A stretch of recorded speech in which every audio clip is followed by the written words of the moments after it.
Of all the people studying in India, only 54% of people are employed. India needs a dose of reality. We need more good people. Tell me, बड़ी companies के अंदर cracks क्या होते हैं जो छोटी companies use कर सकती है and then they actually win against them? अगर आप देखेंगे लास्ट 50 साल, a big company has not beaten a small company. A fast company has beaten a slow company. Okay, so speed is the thing a small company should use against a big company. Difference between a Tata and a Reliance? See, all their new consumer investments have failed. Big Basket has failed. Tata 1mg has failed. Tata Neo has failed. Big failures. They're living on past legacy. On the other hand, Reliance, what are they doing right? The biggest advantage Reliance has is the Ambanis, especially Mukesh Bhai. Two things he does very well. Very few leaders do it. One is think scale and execute brilliantly. He is a machine on execution. There are no excuses in Reliance. There were two companies which were really killing BlackBerry and Nokia, and both vanished. While Nokia made a mistake of choosing Windows against Android, it was a strategic mistake. They suffered. But BlackBerry was really blind. Your biggest use on the phone today is your WhatsApp. BlackBerry had that as BBM. They did nothing with it. That was a mistake. What are the differences between Indian customers, Chinese customers, and American customers? See, Indian customers finally want value in whatever price they pay. Chinese consumers value innovation, much like Japanese consumers. The American customers have a very unique thing that they can return anything if they don't like it with full price, no questions asked. What do you think? What do small founders underestimate about how big companies think? I think what they underestimate is big companies are able to think very big about what this opportunity can be. Big companies have a great ability to collect a lot of information to synthesize and make their decision on. Small companies don't have access to that. What do you think? Like when you sit with these billion-dollar CEOs who are running large companies, what's their biggest fear every morning? The biggest fear any CEO has is reputational risk, both personal and institutional. Because today, Raj, trust is won or lost every 24 hours. Give me 3 niches which you have seen in recent times where you can build a large business. Anything to do with health is big business. Okay, keeping me fitter, keeping me healthier, growing my hair, looking attractive is a very big niche. So look at time as a dimension, look at health as a dimension. These are all big opportunities to grow niches. Our guest today is a corporate legend who has seen it all, from leading Nokia to serving as a CEO of PepsiCo India. I'm talking about Shiv Shivakumar. In this episode, we talk about why even the biggest companies with all the money in the world still end up failing. The real power of saying no, along with why hierarchy is the biggest killer of innovation and why relying too much on logic can be poison for a startup. In the world of a CXO, your work is only as good as the tools you use. You need tech that is as high performing as you are. That is where the ASUS ExpertBook P5 comes in, an AI PC with 50 plus TOPS NPU and Copilot plus AI functionality built for you to have a worry-free experience.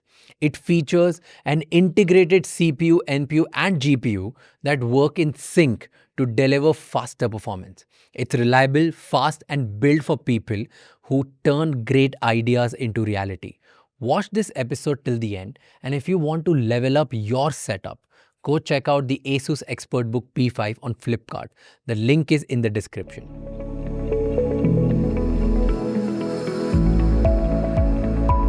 इतनी सारी companies की board of advisers में कैसे हुआ? That's my genuine curious question. How? So any opportunity, जो भी opportunity आता है, it is based on your reputation. अगर आपने contribute किया industry को, industry body को, लोग को, then they will reach back to you. When you play only for yourself, खुद के लिए खेलते हैं, तो कोई नहीं, approach करेगा आपको. So whatever you do, invest in other people, invest in the ecosystem, so that you get back the returns. That is the most important thing. Fair, but why you? There will be so many people. I was reading I was reading your entire thing, okay? किसी में your board of advisor for supply, किसी के लिए HR, किसी के लिए corporate, किसी के लिए strategic thing. So it's like wide range of things that you also focus on. I would also say, Raj, that I've been lucky. in the sense that I've run very different types of businesses, बहुत ज़्यादा business, from Hindustan Lever to Philips to Nokia to PepsiCo to the Aditya Birla Group. बहुत range है. So that range gives you the adaptability of thinking differently about business models, about the challenges of an industry. And I think that advantage I have. Many people एक ही industry में okay, कूदते हैं, उधर ही ठहरते हैं. So it can be FMCG, it can be durables, it can be banking. उनको और कुछ भी पता नहीं है.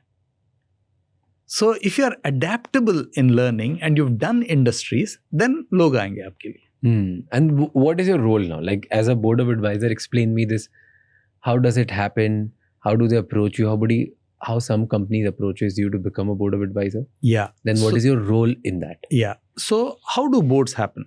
So some companies approach headhunters and say, we are looking at 2-3 board members. This is the specification for the board members. Can you go and get us a few people? So the headhunting company will give them a list of 6 names, and these people will interview them and say, okay, what is a good fit or not a good fit? Okay. In some companies, the companies themselves approach the person directly because they know the person. They say, hey, can you come and help us? Can you be our guide, etc. So both models work. Okay. The fact is, Raj, India has the highest number of listed companies in the world. Okay. We have 5,200 listed companies. America has 3,300. We have the highest number of listed companies. Okay. Now, each company, on an average, needs about 8 to 12 board members. Okay. So let's take you need independent directors, at least 4 in each company. Out of that, you need 1 woman director also. So the opportunity is immense. बहुत ज़्यादा opportunity है. Magar you have to be good to get that opportunity. That's what. So protect your reputation. जो भी करेंगे आप, please ensure that आपका नाम खराब ना whatever खराब ना हो. That's very important. अगर आपका नाम खराब नहीं है तो offers will come. अगर आपका नाम खराब है तो some type of companies will approach you, which is not good for you. Fair. And once you get appointed as a board member, what is the role of a board member? Yeah, the role of a board member in any organization across the world is to oversee that the company does well. Number 1. The company does well within the guidelines of governance. Okay. अगर rules है, सबको follow करना. Whether it is ESG rule, people rule, whatever it is, minimum wage rule. Okay. Please follow all the rules. The role of a board is to look ahead. आज company है, थोड़ा competitive है. कल ये company competitive होगा कि नहीं मालूम नहीं है. That is where the experience of the board members comes in to say, hey, maybe you need to think like this. Maybe you need to look ahead. Okay. Because people running the company, because of the nature of the digital economy and all that, they are head down in the business 24/7. Yeah. It's very difficult for them to look up and say, what is the horizon? And that is where very good board members come and say, hey, this could be an opportunity. Do you want to think about it? Okay. The role of a board also is to assess people capability. जो हमारे आदमी हैं, अच्छे हैं, उनका positives क्या है? क्या training होना चाहिए? Okay. What should we do with them? That's something that we should consider as a board. Next, succession planning is something a board has to be serious about. अगर आज कल कंपनी है राज शमानी का, okay, figuring out. राज शमानी को, who are the people reporting to him? अगर राज शमानी को next level जाना है, तो who can step in? So succession planning is another very important element for every board. To give me an example, let's say you said कि बहुत बार लोग अपने business में ही full time घुसे हुए रहते हैं. They don't understand कि अच्छा आगे क्या है, right? Give me some companies example where you're like, they were so involved in the business and then probably because of help of board, they were able to see it better. Or maybe you asked them a right question, or board asked them right question. So they started thinking beyond. Yeah. So let's take Penguin le lo. Okay. Penguin Publishing House. Penguin Publishing House is the market leader. 450 crore, अच्छा EBITDA, etc. मगर ये पुस्तक का market is not growing. Digital जा रहा है. Okay. There is a market. but you have to ask yourself क्या करना है. What is the problem with the publishing industry? We have 5,200 bookstores in the country. We have 10,000 authors. Every man is an author. सब लिखते हैं. Everybody thinks he's the next Leo Tolstoy. Everybody thinks he's the next Virginia Woolf or whatever. सब लिखते हैं. Okay, उनका दिमाग में बैठ जाता है कि लिखना है. लिख लेते हैं. Okay. Now, the minimum copies you need to sell to break even is 2,000 copies. So one of the ideas we are pushing in Penguin is to say, देखो, if anybody comes to you, tell them please put 4 lakhs at the table to publish 2,000 copies. If 2,000 copies are sold, we'll give this deposit back to you. Automatically, you'll curtail the number of people who come to you. Simple idea, but very effective idea, like that. But then wouldn't it harm them? Because then anybody with 4 lakh rupees can actually get Penguin as a stamp on them. No, that's what. You put 4 lakhs, but the editorial process continues. Okay. It doesn't make, if it's a bad book, we will not take that money. As an example. Got it. So in other companies, for example, let's take ice cream company. जिसमें board है. ये sugar free का range बहुत बहुत पसंद है अभी. क्यों? Q commerce plus sugar free is a great combination. Okay, so we have to push the company to do that. Okay, so we are looking ahead to say what are the trends. And then we bring those trends to the company management attention and say, शायद आपको करना चाहिए. अगर आप करेंगे तो business बढ़ेगा. Got it. अगर नहीं करेंगे तो you'll fall behind. This gets me to an interesting point. Let's flip the script now. Okay, the flipping is because आपने इतनी सारी बड़ी कंपनीज में काम किया है, इतने सारे बड़ी कंपनीज के साथ हो आप देखते हो. Okay, tell me, बड़ी कंपनीज के अंदर क्रैक्स क्या होते हैं जो छोटी कंपनीज यूज कर सकती है and then they actually win against them? Very good. बड़ी कंपनीज में any company you take, any big company, okay, बहुत स्लो होते हैं क्योंकि उनका प्रोसेस, उनका डिसीजन मेकिंग अथॉरिटी प्रोसेस बहुत टाइम लगता है. अगर ये पेन को लॉन्च करना है एक बड़े कंपनी में, ये शायद 1 साल लगेगा. छोटा कंपनी में 2 महीने में करेंगे. That's the difference. क्यों? That because the evaluation process, the business के सब डिस्कस करते हैं, मोर डिस्कस करते हैं, फिर बॉस के पास जाते हैं. Whereas an entrepreneur, start to finish, in 2 months, he says, I'm going to the market. Okay, so speed is the thing a small company should use against a big company. Speed. The faster you are, imagine, a big company takes 1 year to decide on one issue. In that 1 year, a small company can beat them 5 times. Yeah.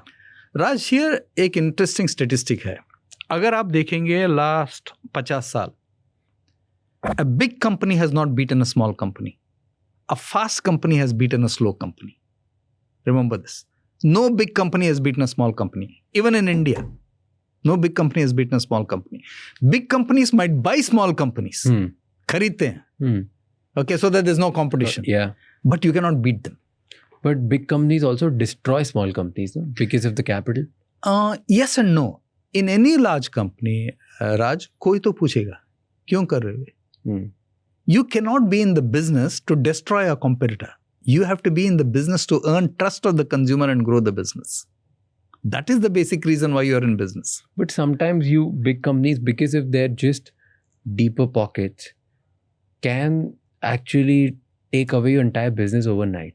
Like I was reading, day before yesterday, I was reading a case study of the airport lounges. Did you read that? I read. You read that, right? Yeah. What happened with Adani and the... I think the company who had the monopoly for a 2,000 crore and in the stock market, they just wiped off. Overall, in 12 months, the company's finished. Yeah. So, big companies can take away a small company, Raj, जब उनका access होता है. When they have access to scarce resources, physicality, regulation, etc. If it is pure price, it will not work. For example, Reliance Communications did not become big because they had the lowest price in telecom. They bought in an innovation with video, with 4G and 5G. That is why they became big. Jio. With Jio, remember that. So, ये जो product value होता है, value for money for consumers, वो ठीक होना चाहिए. नहीं तो चलेगा नहीं. Price alone will not work. Okay. So it's some of the other competitive advantages as well. Simple. अभी देखो, take cars as an example. Lowest price है मारुति का, मगर किसका sales अच्छा है? Tata EV, Mahindra SUV, Toyota SUV. क्योंकि Maruti did not do either SUV or EV. Price alone is not enough. Deeper pockets. So deeper pockets is not equal to. I think deeper consumer understanding and deeper thinking about what is the way I can create value for people in the ecosystem is more important. Do you really believe so? 100%.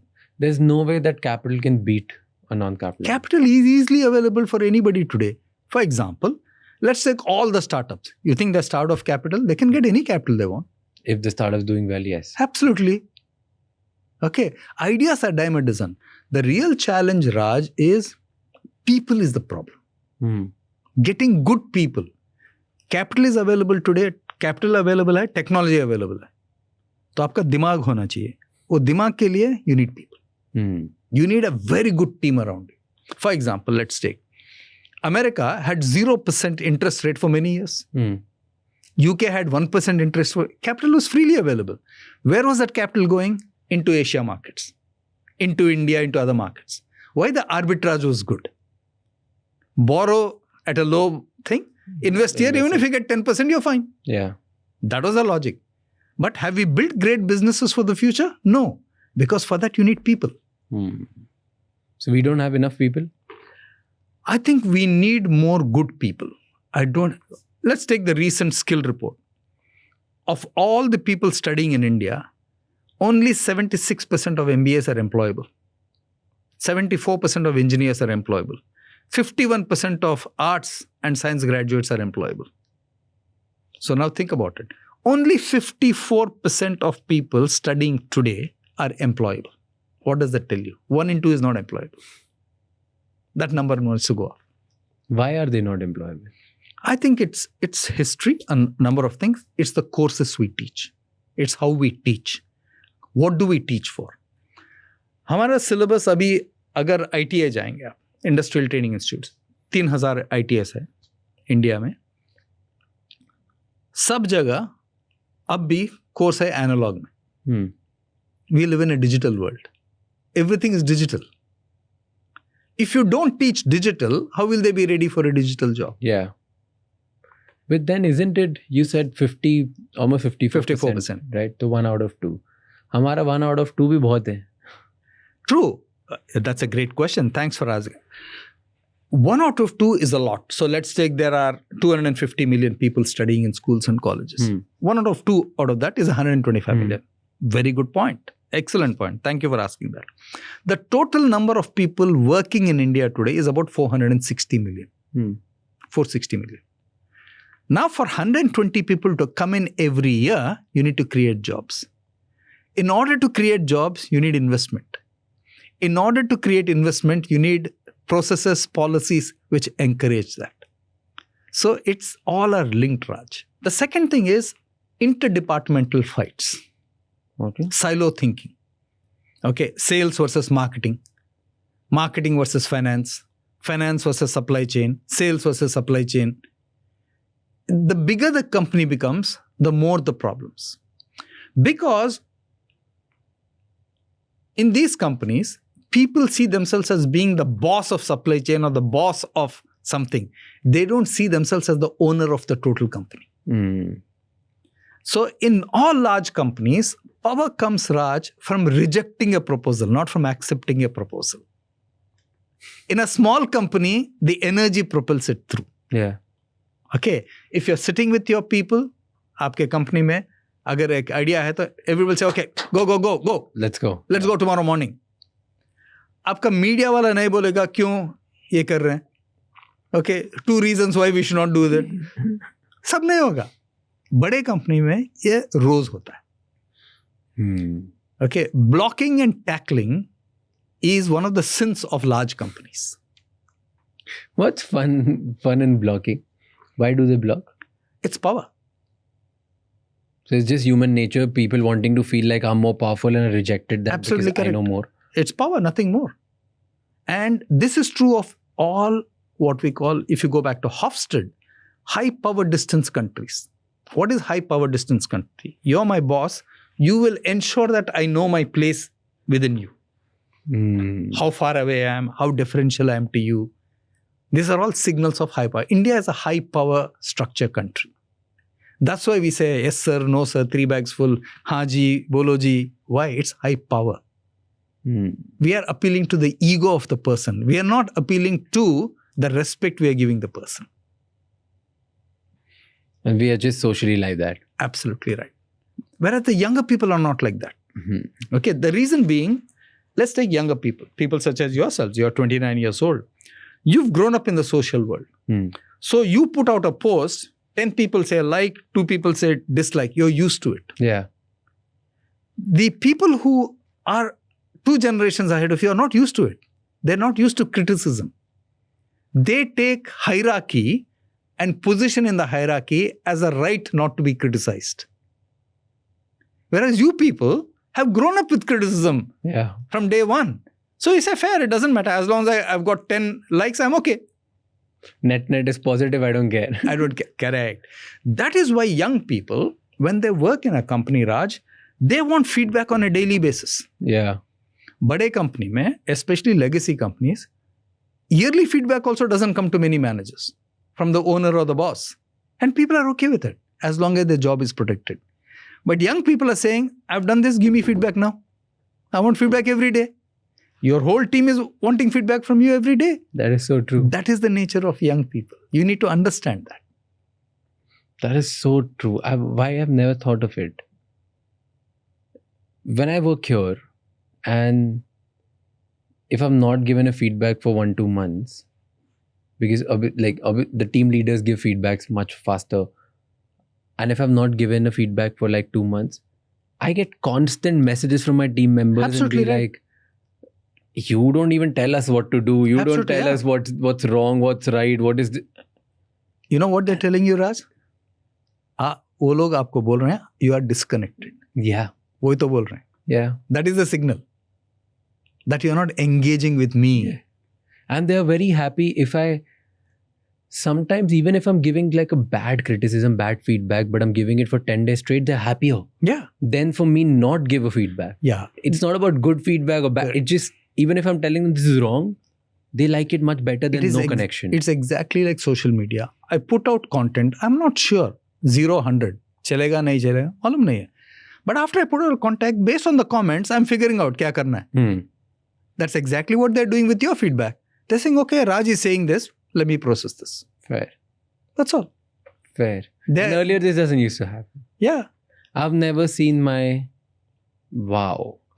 father's generation or ever giving feedback to anyone in their company. See, not just feedback. See, here are some things, and it's a good question you ask, Raj. Jo hamare, okay, whether you call it niyat, procedures, practices, whatever you want to call it, okay? In the past, no employee, no child will smoke before their parents or their bosses.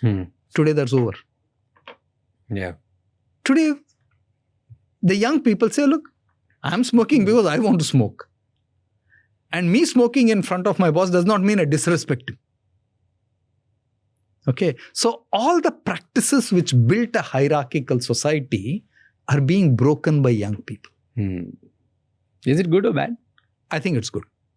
India needs a dose of criticism. India needs a dose of reality. Especially leaders. We need that. In every board meeting I encourage as much dissent as possible from as many people as possible. Because only by having dissent, Raj, will we take the right decision. But I learned it the hard way, I learned it. I was giving a speech a couple of years ago with one of the top leaders in the country of a large MNC. And he was in the C-suite. I delivered a speech and then he delivered a speech and then so after my speech, I went back to him and be like, sir, you're at such a level.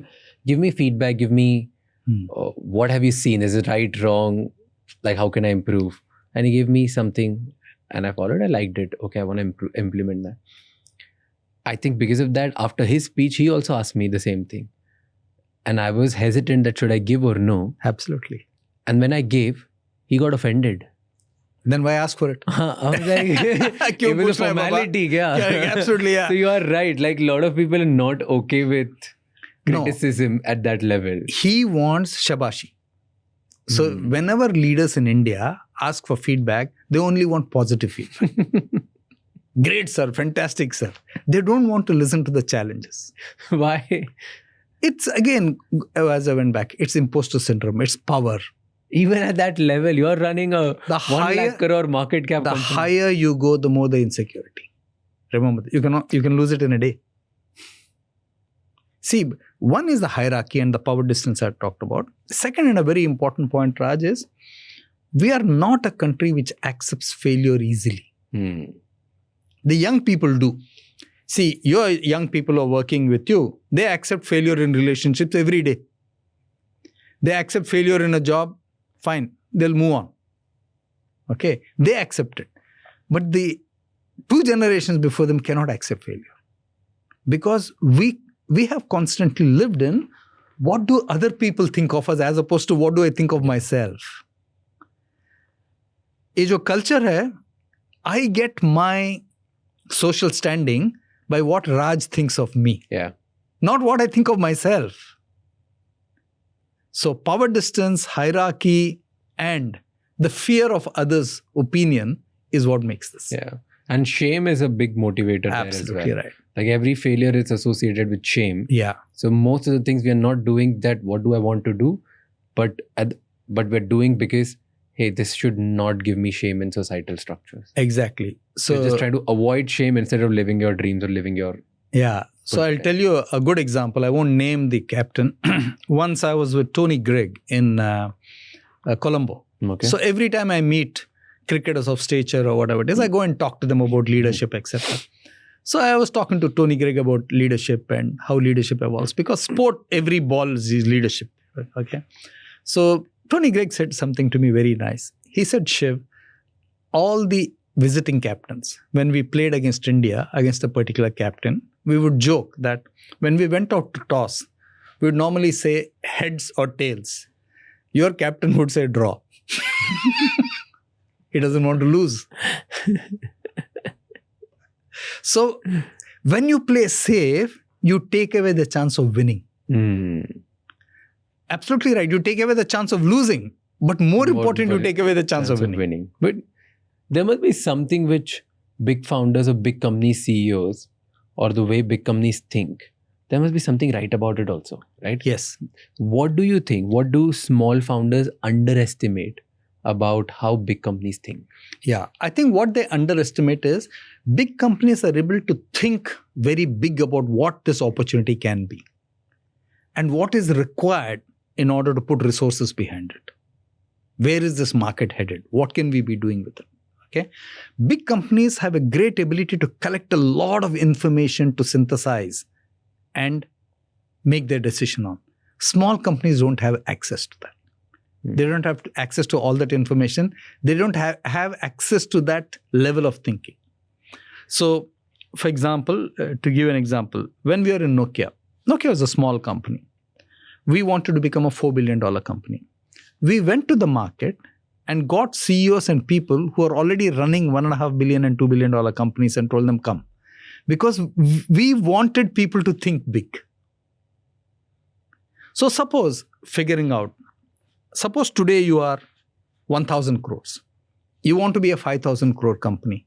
You need to go to the market and get people to your company who are 3,000 crores thinkers already. They're already running that. So it's very easy for them to go from 1 to 5. So that scale thinking is something which small companies struggle with. Doesn't that backfire sometimes? Sometimes it backfires, but as long as your product is good, and I go back, as long as your product is good, you have great value for money and you're doing that, you should succeed.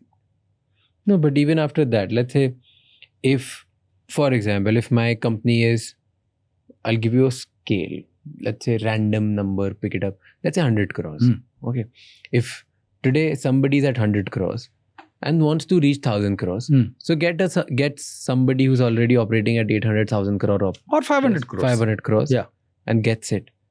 Don't you think it'll be a mismatch because a 100 crore company won't be able to give that kind of infrastructure, thinking, spending power, anything of 1,000 crore level? So how will a 1,000 crore CEO function in 100 crore, because he wouldn't know? Yeah, very good question again. So what is very important, Raj, is a 100 crore company, if you don't change, will grow at 20% per annum. You will not get to 1,000 crores. So you'll play safe. Okay.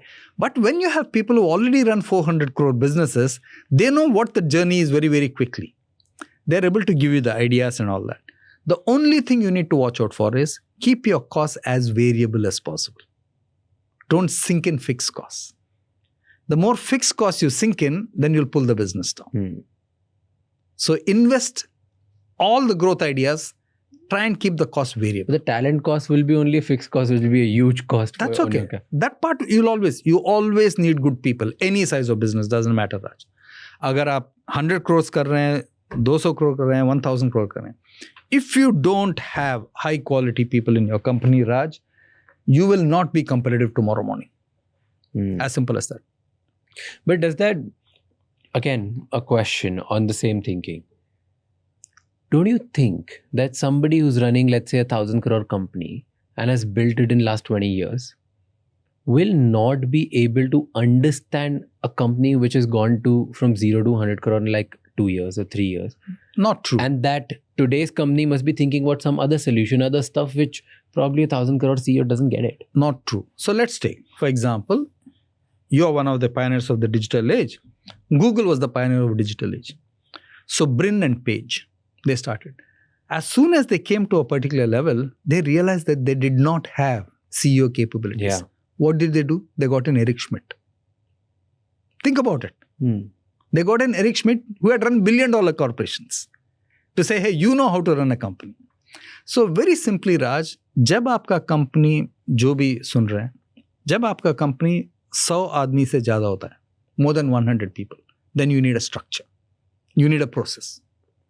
जब 50-60 है, आप corridor में खड़े हो सकते हैं, बोल सकते हैं कि कल ये करेंगे, वो करेंगे, सबको समझ में आएगा. But after 100, you need a process and a structure. Otherwise, the company will not grow. So like, Brin and Page did, okay, you need to bring people to the table to say, hey, you've run large corporations, now take this large. And how do you make sure that the person you're selecting, A, is right, B, is right and comes here and actually does the right thing? Because probably 100 crore founder wouldn't even know 1,000 crore operate kaise hota hai. Very good question. And a CEO can talk about any shit. Very good. Very, very good question, Raj. That is where, if a founder is doing it, he has to have a comfort level with the person he's bringing in. You have to have a comfort level in each other's company. यही हुआ जो Apple में हुआ. Steve Jobs went and bought John Scully. बहुत खराब था. Horrible. Next 5 years, Steve Jobs was fired, John Scully was fired, company went down the tube. So, whoever you're hiring, there must be a personal comfort. That person must understand you and your ambition. You must understand the person's discipline and the passion and what he's doing or she is doing. Both are important. How does that happen? How can you even get it? It's over repeated dialogues, repeated chats that you'll figure it out. But in the beginning, everybody will wear a mask till for a year, right? So nobody maybe will actually get it until you go through crisis. You don't understand who's the right person. Yeah, maybe it'll take you a year to get the person, but you'll get somebody right at the end of that period. So because remember, even as a founder, Raj, आपको भी you need a sounding board. You can't do everything. Once you realize that, then you will do it. Fair. Okay. Or the other way to think about it, right? You bring somebody in, okay, बाहर से, you make him in charge of new business. Tell him, आप ये करो. You continue to run the old business, so there's no impact on your old business. You are in charge. ये new business जो vertical है, आप build करो. जब build कर दो, तब बात करेंगे कि सब लेना है कि नहीं. Absolutely right. That's a fair approach to actually pick it up. Absolutely. What do you think? Like when you sit with these billion-dollar CEOs who are running large companies, what's their biggest fear every morning? Their biggest fear every morning, see, there are many fears they have. The biggest fear any CEO has reputational risk, both personal and institutional. They don't want to see their name in the wrong way in the newspaper, either their name or the company name. Every morning they fear this. Everybody, because today, Raj, trust is won or lost every 24 hours. Every 24 hours. If I say something wrong on this program right now, something silly, and it goes out, my reputation will be challenged. Remember that. Okay? Which is exactly what happened to some of your peer group with some of the comments they made overnight. Now, what happens in that? Going back to what we asked, the whole society descends on them. Everybody who's a protector of the old legacy and everything about our culture, everybody descends on them. Now, you cannot be protected from anybody at that stage. But that only happens with public figures, no? It won't happen to somebody who's not a public figure, even if they're running a large company. So let's take, every company is a public figure in the society it operates. Full stop. Okay. Up figuring out, you are a public figure in this building where your office is. If, for example, there is a fire in your office tomorrow, the whole building will be aware of it. Remember that. So, what we call license to operate. अगर आप सूरत में हैं, अगर आप ट्रिची में हैं, अगर आप गुवाहाटी में हैं, that society looks up to you. अगर आप कुछ खराब करेंगे, तो society will look at you differently. So the license to operate and society's approval is a very important thing. Can a startup exploit this fear? Anything can be exploited, but you need to exploit it in a positive manner. In a positive manner, let's say if I'm in an industry where a large company is operating and their fear is every day that something wrong should not happen, can startup look at those areas and actually go for those businesses to win in this beginning? Absolutely. 100%. And the way to do that is look at every industry and see who are the companies who are innovating and not innovating. If an innovation from a big company is taking 2-3 years because of this fear and reputation, etc., then that's an industry to step in. That's exactly what's happened in the D2C business, which you are very familiar with. The large companies like the Hindustan Lever, like the Proctors, like the Marico's have not innovated the way they should. Suddenly you have 100, 1,000 D2C companies picking niches. Why is that, Raj? And you go back to the question you asked me about large companies. In a large company, जब आप present करते हैं, let's take a niche idea. Sugar-free ice cream idea present करते हैं. वो boardroom में it will be killed. कितने outlet होंगे? कितना होगा? 20 crore छोड़ दो. But for a D2C company, they see 20 crores as fabulous. And I'll go to 100 crores. Yeah. That's the difference. Yeah. How do large companies kill innovative ideas every day? By being very rational. By being very, very rational. बोलेंगे ये नहीं चलेगा, वो नहीं चलेगा. That's one. Second thing, and I've had this furious debates with my CEOs also when I've been a marketing director, brand manager, etc. I gave it to my wife. She didn't like it. Okay. My friends didn't like it. So what? Once a CEO told me, Shiv, this packaging, I showed it to my wife. She didn't like it. I said, your wife is not my target audience. Yeah. Okay. So personal biases against or for an idea. Okay. Too rational at one level, personal biases at another level. These are the two reasons why we kill ideas in boardrooms. Let's go deeper on both. First is, how can people not be rational? I'm a big believer of being delusional in the beginning when you start business, because you need to actually have an inside-outside view. Like from an inside you need to believe certain things based on what you have observed and insights that you have, and actually go out and try it in the market, or else if you're too rational, you won't start a business. But how do you think? How can somebody watching this who's a young entrepreneur actually not be rational? Yeah. And still be able to build a pretty good business, because completely dreamy can also kill you. Yeah. The first thing is suspend judgment. Okay. अगर आप meeting में हैं, you are the entrepreneur. आप बात मत करो. Keep quiet. Let the others talk. Okay. Ask people, why do you think this is a good idea? Okay. This side of the room. This side of the room, ask them, why do you think this is a bad idea? Okay. Let them debate it. Okay. Let it play out, and finally you come on a consensus based, say, ये शायद कर सकते हैं और ये शायद नहीं कर सकते. Quite often what happens is the leader in the room expresses his opinion first. Then everybody keeps quiet. That is the easiest way to kill an idea. True. Okay. The other thing you could also do, since you asked this question, Raj, is to say, somebody has an idea. Somebody says, okay, this is not a good idea. Then what you can say is, okay, build on the idea. What do you think is wrong about it? What can make it better? Involve the whole group. Tell me what can be, how can we make this idea better? Okay. Somebody comes with an idea. Somebody will say, it's already been done by competition and they failed. They failed for other reasons. You have every right to succeed if you do it differently. So because somebody else failed is not a reason for you to kill an idea. Fair. So ये जो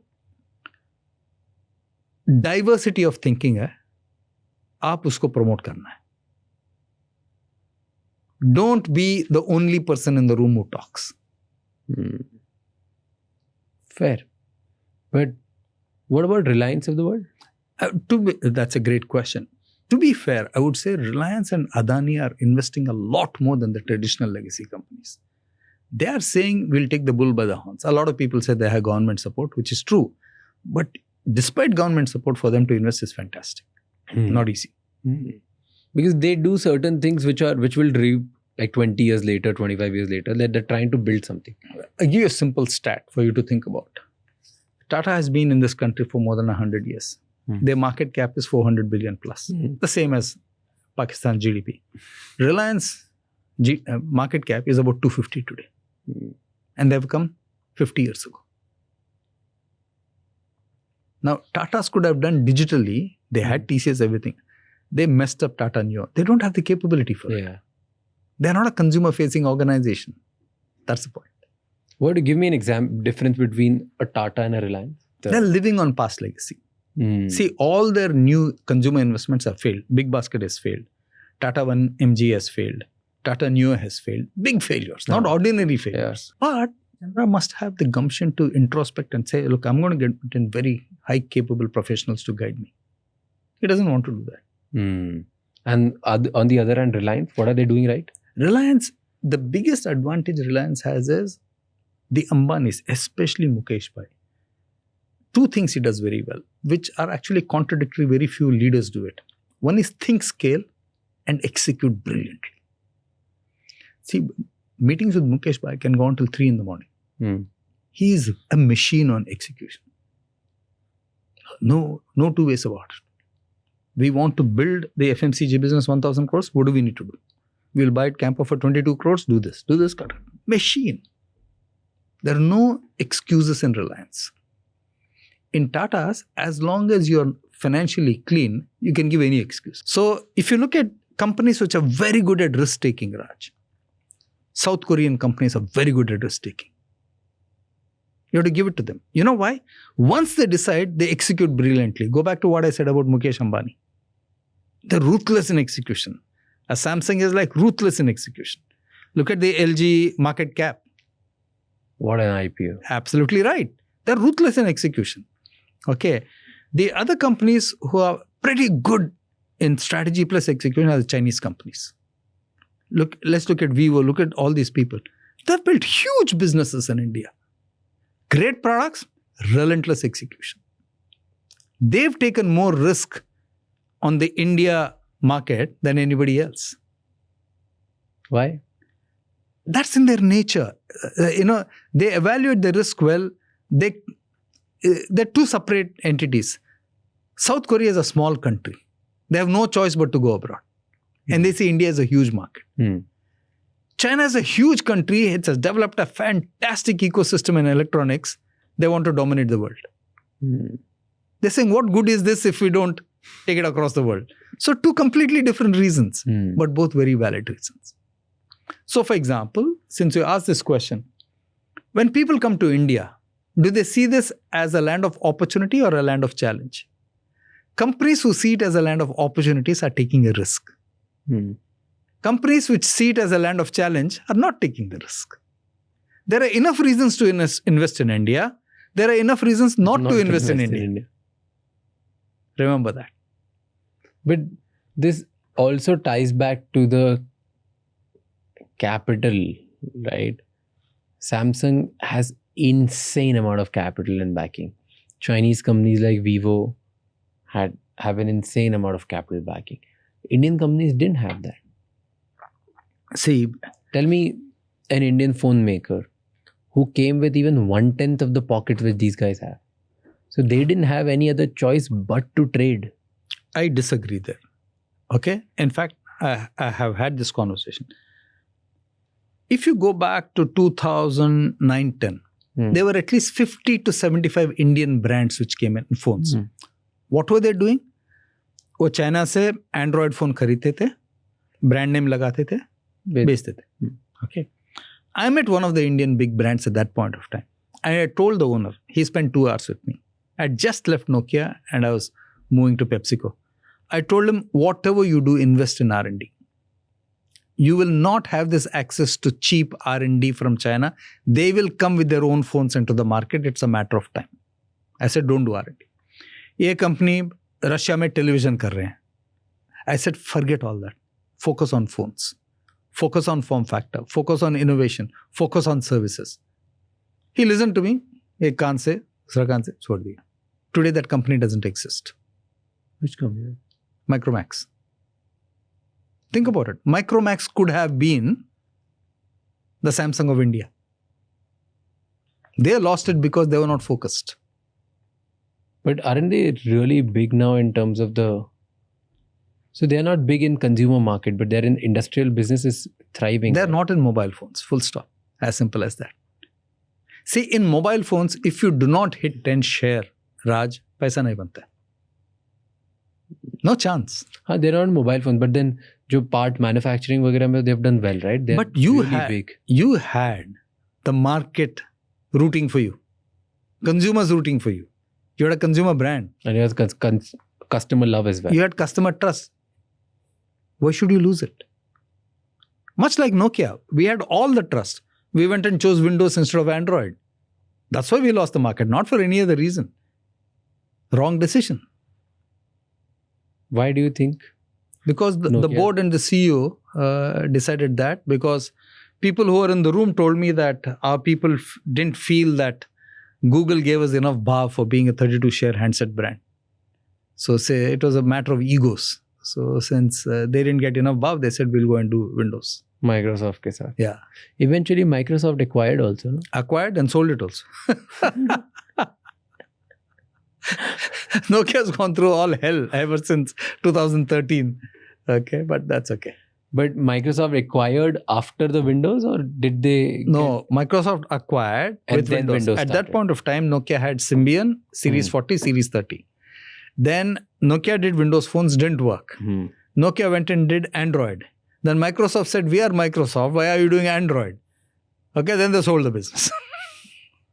So it's a lot of confusion. Huh? Nokia can't. Nowhere. I still use a Nokia.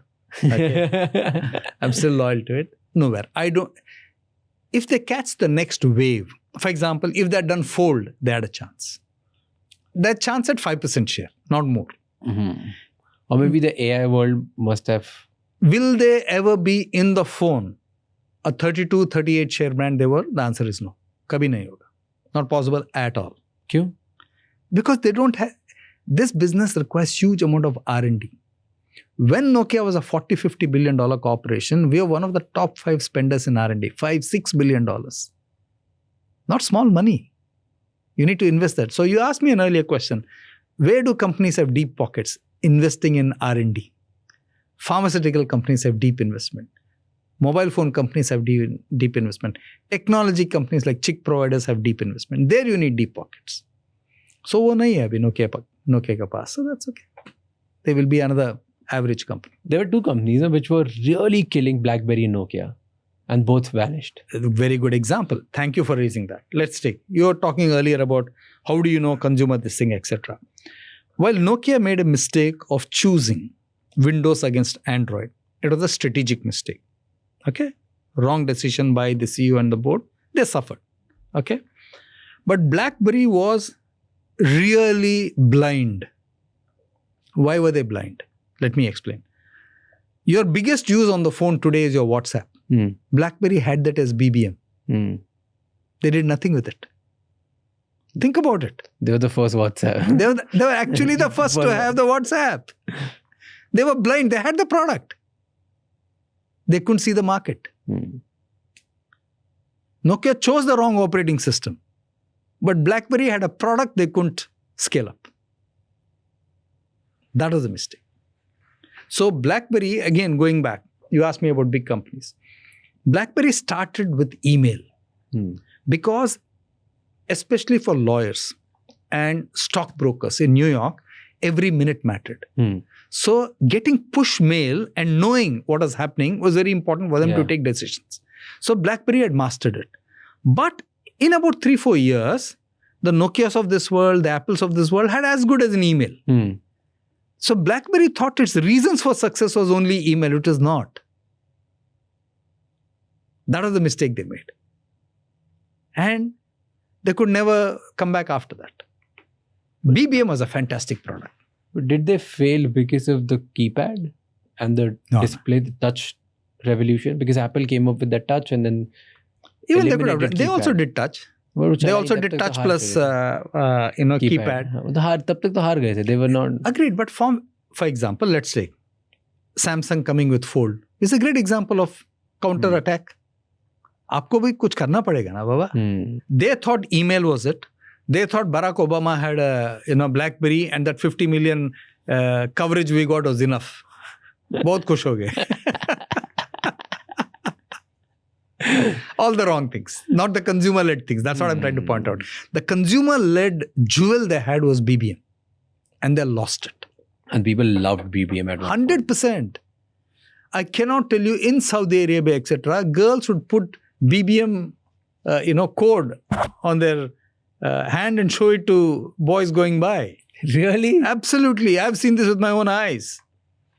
It was that popular because it was a great way to connect. Yeah. And it was a one-to-one connection. So it was the first sort of private social... Absolutely right. Segment.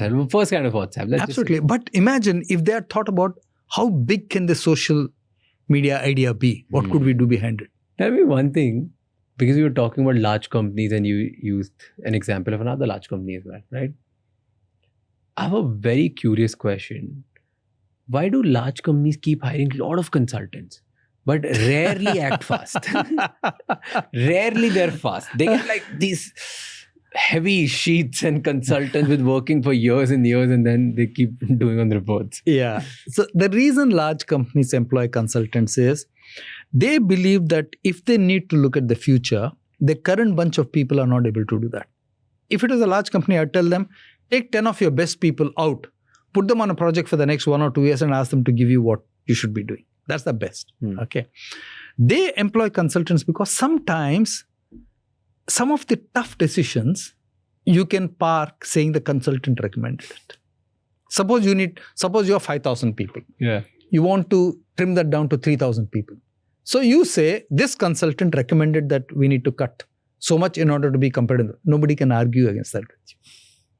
So sometimes taking the uncomfortable calls. It's a guilt minimizing process. Correct. Absolutely right.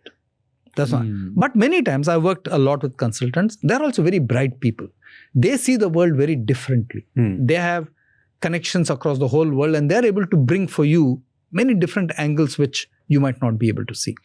Especially, Raj, as technology collides every industry. See, today there is nothing called a traditional competitor. Anybody can be your competitor. Yeah. Whoever thought that Uber Eats would compete with a Zomato or somebody? Think about it. A ride share fellow. But Uber Eats is pretty big in many markets that they do. Now, how do they see it? Our asset is we can move things from point A to point B at the earliest possible time. You need food. What do you need early? Food. We'll do that for you. We'll source from we are not saying we'll make the food, but we'll source it for you. So competition can come from left field today. So one of the advantages of using consultant is because technology is impinging every industry, they can give you a different view of the future than you are able to think. Fair. Tell me, if you were a 25-year-old founder with 1/100th capital of a large giant in any category, how would you beat that giant? Number one, I would focus on the niches. Pick the niche where the large company is not focusing. Okay. Pick that niche. Be merciless on the large company. Ask yourself, how big can I make this niche? Okay. Sugar-free across the range as an example. Okay. What can I do? Or what Mama Earth did with that onion shampoo. Incredible. Okay. Absolutely. Pick a niche and go after it. Hell follow there and make life miserable. The one thing I should not do is try and replicate what a large company does. That's a big mistake that I would never do. Number 3, I would build a solid team of very good people, because my success depends on how the bunch of capable people I have. Whatever you do, don't sacrifice that. Okay? And have a culture which is an open, challenging culture. Why should we do this? Why should we not do this? If you're 2 founders, your question was 1 founder. If you're 2 founders or 3 founders, have clarity on how will you resolve your differences if you have one. Let's take tomorrow, you and I were partners in figuring out. We must write down to say, if the 2 of us disagree, we will go to this person for clarification and final decision. Many families suffer because of that, Raj. The reason family businesses suffer is exactly this, because nobody wants to tell the elder brother or the Tauji or the Nana. Yeah. If they have a disagreement in the family, they don't know how to surface it. If they surfaced it, they would be better off. True. That is the reason. This is what I would say. You said niches. Give me 3 niches which you have seen in recent times which can be exploited, or where you can build a large business and nobody's building. You know, maybe some people are building it, still there's room for I think anything to do with healthy food is a big business. It's a big niche. Anything to do with healthy food, high protein, millets, etc. Big business. Anything to do with time saving as a device is big business. Today, Raj, 25%, 25% log breakfast nahi khate hain because they're in a hurry. Imagine if you gave them a liquid on the go, a breakfast with 20 grams of protein in it, or something they could eat on the way. Okay, that's a big niche business. Nobody's talking about it.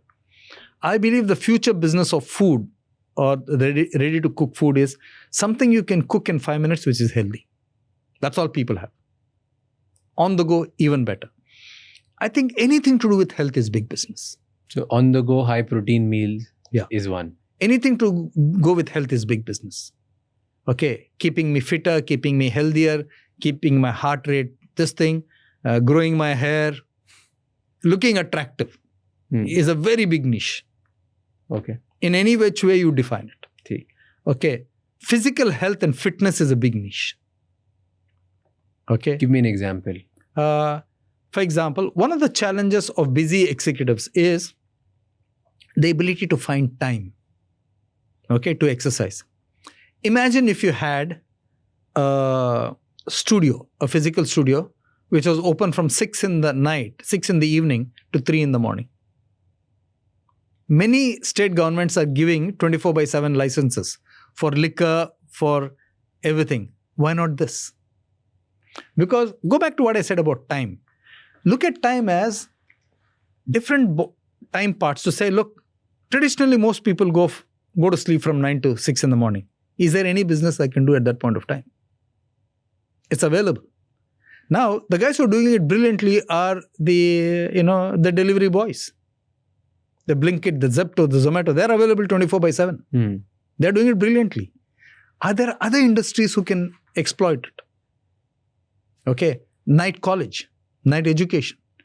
If you look at the American CEOs of the 60s and 70s, most of them went to night college. We don't have night colleges in India. Our night colleges close at 9. Can you build an ecosystem around that? That's what I mean by niches. Very niche. Absolutely. But very profitable because you're serving a great need. So look at time as a dimension. Look at health as a dimension. Look at fitness as a dimension. Okay, these are all big opportunities to grow niches. Then specific target groups. I think looking at it in terms of saying, what can I alleviate some of the problems of women in this country? What can I do around that? Is a big one. What can I do with children? We tend to invest a lot in children. What can I do around that? Because the ability to pay a premium for a child product is much more than paying for yourself.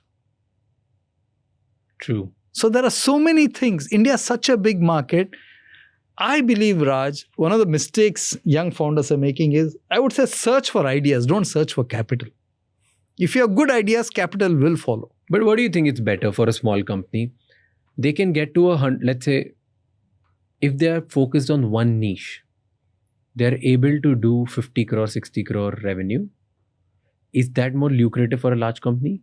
Or they try to do something like 10, 20% of every category and reach like 100, 150 crore of revenue? I always say this, Raj. Thanks for asking this. If you have 6 categories, it's better for one category to jump 10 feet than 6 categories to jump 2 feet each.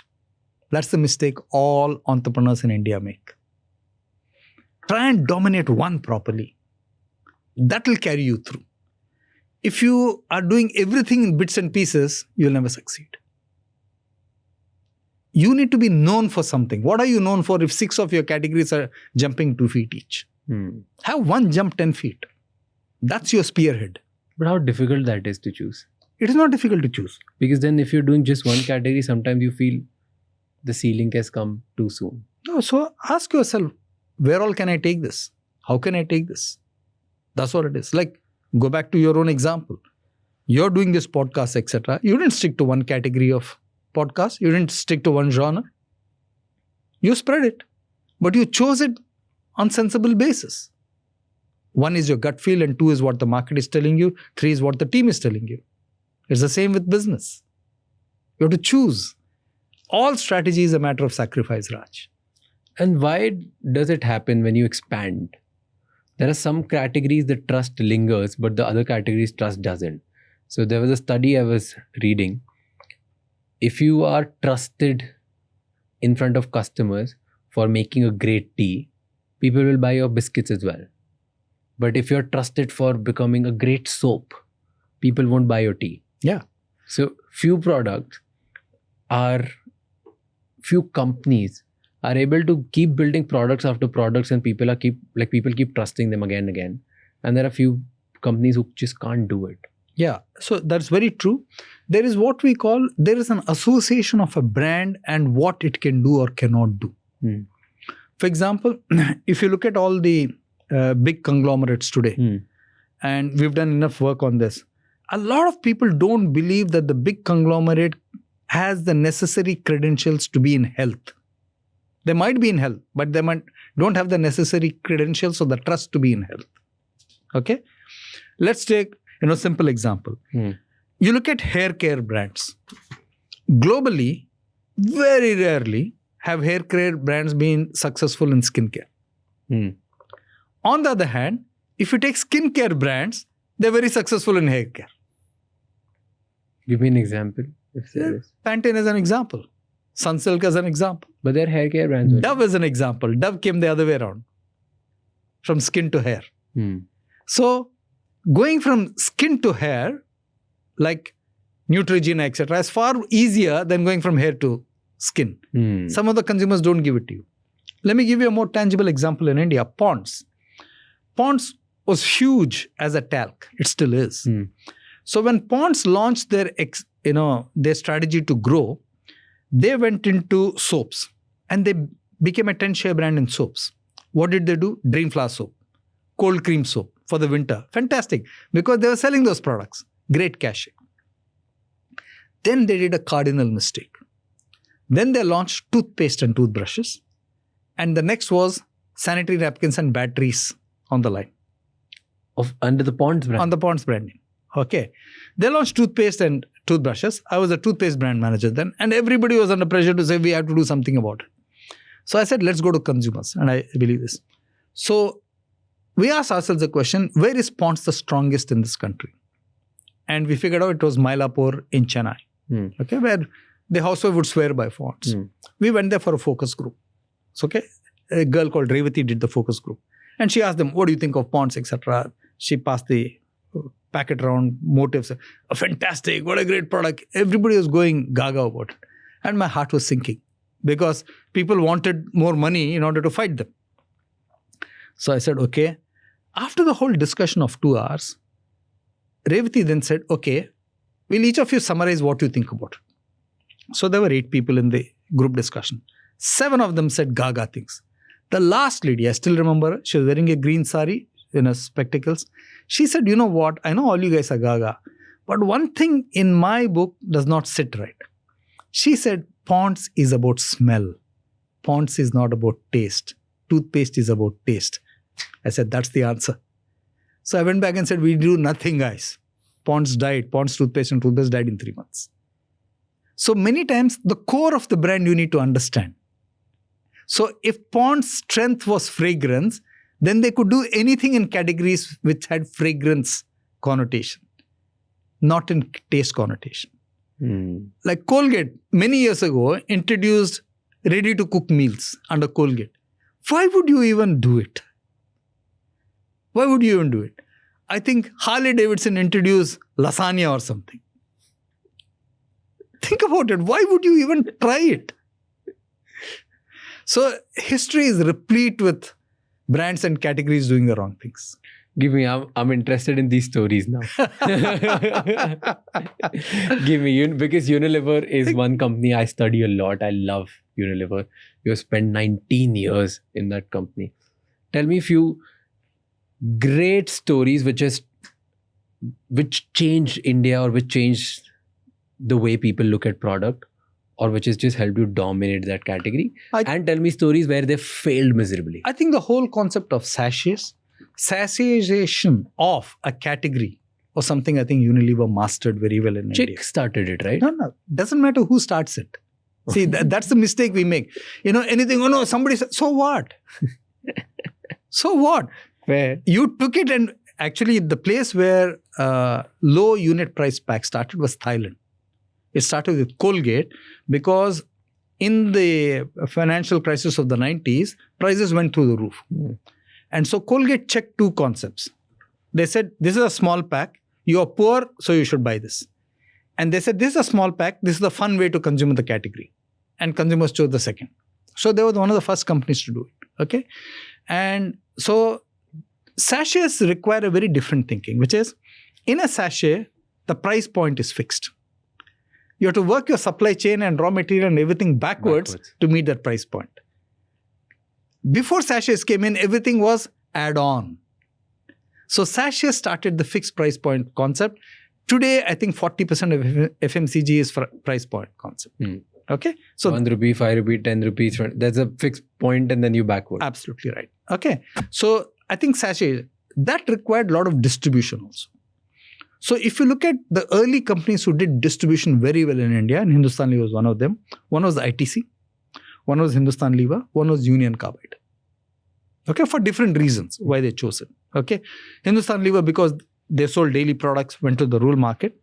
Batteries because the metal jacket was very heavy. So people could not carry the case of the batteries from the wholesale market to their homes. Very heavy. So they couldn't carry it. Cigarettes and BDs were bulky. They couldn't carry it. If you bought 100 rupees of BDs, it's 3 cartons. You can't carry it. So by definition, ITC and Union Carbide had to employ their own vans to go rural.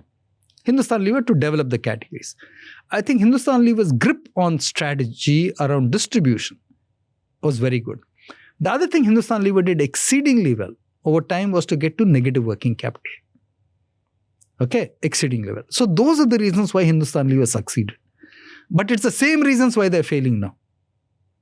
And I'm honestly saying they're failing right now because they've not launched a single decent innovation of value in the last 5-6 years. Okay. They've kept talking about digital to consumer. They've done pretty little about it. They will say the usual rubbish that they need to say in a meeting, but that's not true. The proof of the pudding is in the seeing and the eating. They've missed the digital revolution completely. Let me give you a sense of it. HDFC Bank has 300 to 350 digital marketeers. The top 10 FMCG companies combined together don't have 300. Why? That goes back to the point. The bank saw the digital capability was crucial. It's no longer physical. You will win or lose because everything is digital. Yeah. Insurance is digital. Payment is digital. Okay. Borrowing is digital. Okay. Lending is digital. Investing is digital. See? Everything is digital. So they said, hey, we don't need branches. Each branch takes 1 to 2 crores to run. They said, we don't need any more branches. We don't need any more ATMs. As long as we get the digital act right. They over-indexed on digital. So one of the things that companies have not done successfully in India, FMCG companies, and specifically Hindustan Lever, is they have not over-indexed on digital. You worked with ID Fresh. I really like that company. Yeah. Right? What worked for them? It's taken 15, 20 years. The ability to see that the housewife was no longer willing to sit in the kitchen and make something. Okay. Let's look at 2 categories. One is batter. So the housewife orders it, makes it. In 5 minutes, the idli or the dosa is ready for her kids. Take another category which the housewife just loves digitally, D2C. Okay. Biryani. Yeah. India has 2 biryanis sold every second. Okay. Horrible statistic. Okay. Lots. Okay. Why is that so? It takes a housewife 1 hour to make the masalas for the biryani if she stood in the kitchen. Now, her love for her kids or the family is not going to go away if she orders a biryani from outside who aggregated all this. So that's why the housewife is saying, I'm a smart housewife now. I know how to use my resources. Okay. True. That's the key. So what does this link to? Go back to what I said about businesses. Time. You're saving them time. You're giving them back time. That 1 hour of the housewife in the kitchen to make a biryani, she now has to do what she wants with it. Either with her family or for herself or whatever else. So now India loves convenience. Absolutely right. How do you make trust in a low trust society? Because by standing out. By standing out, by being the different person. Like you said, I don't want to do anything to associate with sin categories. Fantastic. Sachin Tendulkar said, I will never advertise liquor because I promised my dad I will never advertise liquor. Okay, so by standing by what you believe. Just that's it. Always. Because there are brands who have been standing on for certain values for decades. And there are guys like us who are standing on certain things for just 2, 3, 5 years. We've just started. Yeah. And why are customers able to trust somebody new versus somebody who's been there for 30 years? So one of the things is, one I mentioned, by standing for something which you believe in. The second thing I would add to it, Raj, is by being relevant to the newer audience. If you're not relevant to the newer audience, so let's take what you're doing right now. Any of the anchors could have done. Fair. Any of the news anchors of the last 10 years could have done. Fair. Why haven't they done it? They were not relevant. They didn't see it as relevant. But your audience sees this as relevant. The audience does not see news reading and news anchors as relevant. So each of these big guys, the news anchors, could have pivoted here. So they would have carried the trust of differentiation from the past and they would have been relevant for the future. They didn't do it. So just because we are relevant for in a newer format. For absolutely newer people, right. That helps you trust? Huge. Not ordinary. Huge. Because then people say, what is trust? It's authenticity. Trust is, at the end of the day, I say this many times, you will not hurt me when I'm vulnerable. So when I come to listen to Raj Shamani, I know that I will get a distilled view of the truth. It will not be hype. I trust you to do that for me.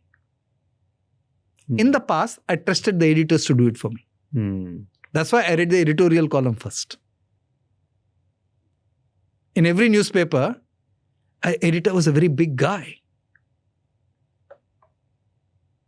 Fair. I have two last questions. Yeah. One is, what are the differences between Indian customers, Chinese customers, and American customers? Very different. See, Indian customers finally want value in whatever price they pay. Indian customers will haggle like mad. Okay, even if they're buying a 1 lakh bag, they will want a 10% discount. They need to feel good. And they need to go home and say, look, it was actually 1 lakh, but I got it for 80,000 bucks. So whatever they do, they want a bargain. Okay. It's ingrained into, people. I can't tell you the number of friends I have. They'll go buy something. I'll say, why did you buy it? 50% off. So Indian customers are that. The American customers have a very unique thing that they can return anything if they don't like it with full price. No questions asked. The return behavior in American consumers is very, very different. In India, 80% of the companies offer good service. In America, only 20% of the companies offer good service. But they're right about service. Service industry in America is actually broken. You look at the airlines. You look at the hotels.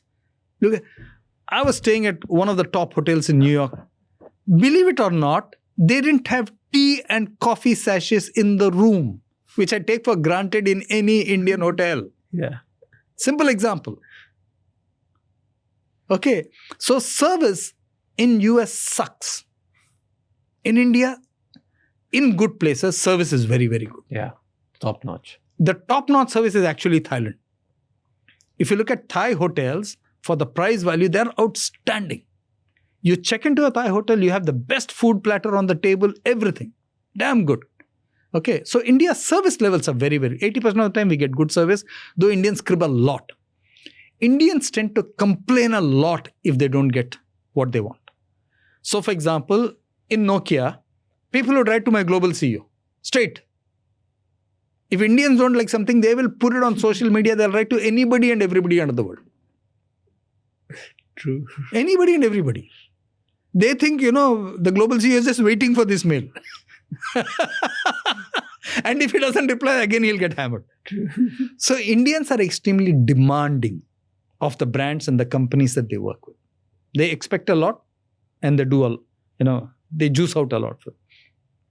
Chinese consumers are very, very different in the sense that Chinese consumers value innovation, much like Japanese consumers. But Chinese consumers are a unique combination of innovation and value. Unique combination. I think we tend to be a little more on the value side than innovation. I just read a recent book on globalization and what's happening. The German minister said something very interesting.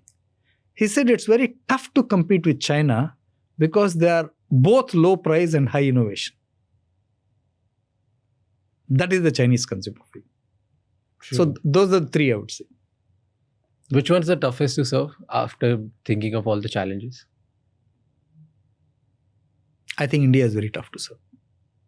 Having served all three markets, I can say that. Why? The variables and the complexity are very, very different. Or the tolerance is super low? No, too much. Too much distribution, too much choice. We are a very hyper-competitive market. What's the way to win here? The way to win here is always to provide the best value and to systematically build your brand. Finally, brands matter. And I say this many a time in a brand session, Raj. Rich people buy brands for vanity. Poor people buy brands for security. We are still a country with a lot of people earning less than $2 a day. To them, security matters. Yeah. How do you convince in Nokia? How do you convince people, poor people who are fighting for security? How do you convince them to buy a phone? Great question. Because for them, the trade-off is a choice paradox. It's like my 10 days of food is equals to Great a question. phone. Absolutely right. Very well put. That's the exact way the consumers think. So when we went trying to sell mobile phones into the rural hinterland, you know what the rural consumers told us?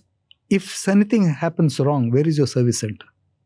So Sudhir Kohli and gang first built the service centers so that then they had the confidence that if something goes wrong, I can go there. Exactly the point you made. At that point of time in 2006-07, the cheapest phone was some $2,000. Now $2,000 is a hell of a lot of money at that point of time. Yeah. So they said that was $45 or whatever it is. So they said, if this goes wrong, what's my guarantee? Okay, that's why we have to put service centers and give them confidence that service is very good. But how do you convince them at this point? Putting Servicing. the service center up there. But what do you tell them? Like, why do you need a phone? Why do? Why do you even need to buy this phone at the Fantastic. first place? That's a great question again. So one of the first successful campaigns which Devender Kishore, Shafali Chachi, etc. did, a brilliant campaign, was on security. We showed a house, lightning and thunder in a rural market. Okay. A house is waiting for the main breadwinner to come home from the main city on his mobile. Okay. Now, they don't have a phone. The neighbor has a phone. Okay. So this man stops in a place from a PCO, calls up the neighbor's mobile phone and says, just tell them that I'm on the way. I might be half an hour late. And so this neighbor goes to them and says, your man is safe. He's just coming. It'll take half an hour. After the conversation, the young girl listening to the conversation with the mother turns to the mother and says, maybe we also need to get a phone. Security. So a phone is a personality statement. A phone is a security statement. A phone is a productivity statement. A number of roles which a phone plays. So security was a very big thing when we drove it. So that was first. And then the second layer was? Second layer, for example, we launched phones for women. We had Priyanka Chopra, doing our ad. It was fantastic. Her mother said this is the best ad, Shiv, that Priyanka has ever done. And she said a very simple thing. It's not a phone, it's who we are. Going back to what I said about personality. We had color phones. We had all kinds of fold phones and fantastic stuff. One of the most celebrated commercials ever. So you have to just keep thinking about how the market is evolving. See, you must be studying a lot of stats and countries' income as well. Now, as a country's income rises, this has happened in the US before, this has happened in China, and now it's happening to our country. Overall income is rising. People are getting richer. When the country's income rises, which are the sectors which will see the maximum growth? So that somebody should be active in that sector and start thinking about some business ideas in that sector. Okay, it is not true for all countries across all sectors. Okay, but let me give you a slice from India as India grows richer. As India grows richer, we'll place a higher emphasis on education. As India grows richer, we'll place a higher emphasis on health. As India grows richer, we'll place a higher emphasis on personality and grooming. These are all categories happen. Now, why do I say it's not true in all countries? Thailand is multiple times richer than us, but they don't have the education infrastructure that we have. Same thing in Indonesia. Okay, but America is there, UK is there. So you can't generalize to say, if India becomes a $5,000 per capita income, automatically these things will happen. It's very cultural. Okay. The other thing which will happen as we go up, and this is true in all countries, as you go up the income curve, you tend to take a lot more processed food than normal. The chips, etc. The center of the plate might not change, but the pickles, the chips, the salt will all be branded. As you get richer, which is exactly what's happening in India. Okay. As you get richer, and in India is actually, I can't say richer. The definition of richer is a little difficult in India about the category I'm talking about. Okay. Which is travel. People borrow to travel. They're taking loans to travel. In the past, income minus expenditure was savings. Today, income minus expenditure plus borrowing minus investment equals savings or loss in investment. So today, something like 50 to 60% of the holidays of millennials or more is hawked. Okay, so travel picks up. Why do we love traveling? I think we're a very vast country, and it's also the stage. We've got exposed far more thanks to digital and social media than ever before. Far more, Look at Indians and what they post on Facebook or LinkedIn. LinkedIn has become a newspaper now. What do you post? I went on a holiday to Bali. Why are people doing it? To make their, friend circle jealous.